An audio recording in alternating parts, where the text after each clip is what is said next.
तो एक फिल्म आज रिलीज़ हुई है जो आरएसएस और बीजेपी द्वारा स्पॉन्सर्ड है, जिसका नाम इमरजेंसी है।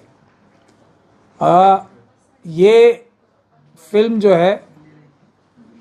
ज़्यादातर लोग देख नहीं रहे हैं, देखें या न देखें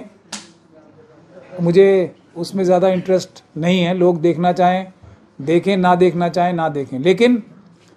इस फिल्म से ज़्यादा ज़रूरी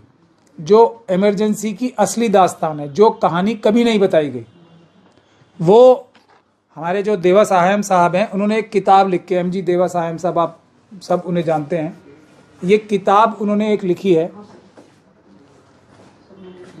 इमरजेंसी एंड नियो इमरजेंसी, यानी कि 1975 वाली इमरजेंसी और आज जो इमरजेंसी है, उन दोनों का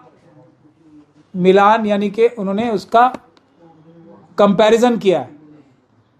और निष्कर्ष ये निकाला है कि वो इमरजेंसी भी कोई इमरजेंसी इतनी खतरनाक नहीं थी जितनी आज की इमरजेंसी, जो आज अघोषित जो आपातकाल लगा हुआ है वो है। इसमें एक और एस्पेक्ट है जो मैं चाहूँगा, स्लीपर सेल्स की जो बात हम बार बार कह रहे हैं आज, उसके बारे में भी डिटेल में लिखा हुआ है कि किस प्रकार से, क्योंकि ये देवा साहब वो व्यक्ति हैं जो कि एक तरीके से उस समय में जयप्रकाश नारायण साहब को चंडीगढ़ जेल में रखा गया और उस वक़्त के डीसी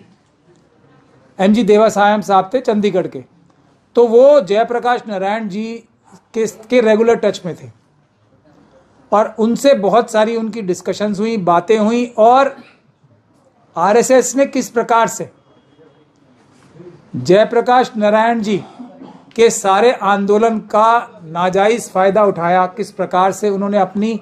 जो एक तरीके से क्रेडिबिलिटी बनाई, उसके बारे में इस किताब में लिखा हुआ है। और ये मैं समझता हूँ कांग्रेस के अंदर जो ईमानदार लीडर्स हैं, ख़ास तौर पे कांग्रेस की जो हाई कमांड है, उसे ये किताब ज़रूर पढ़नी चाहिए। राहुल गांधी जी को, सोनिया गांधी जी को और प्रियंका गांधी जी को कि किस तरीके से उस समय इंदिरा जी और जयप्रकाश नारायण जी के बीच में देवा साहब एक ब्रिज बनने की कोशिश कर रहे थे और अगर ये काम उनका हो जाता और उस समय के स्लीपर सेल्स ना होते तो शायद आरएसएस को देश में प्रमुखता प्राप्त करने का मौका ही नहीं मिलता,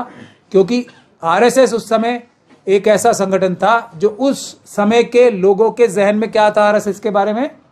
कि ये वो संगठन है जिसे सरदार पटेल साहब ने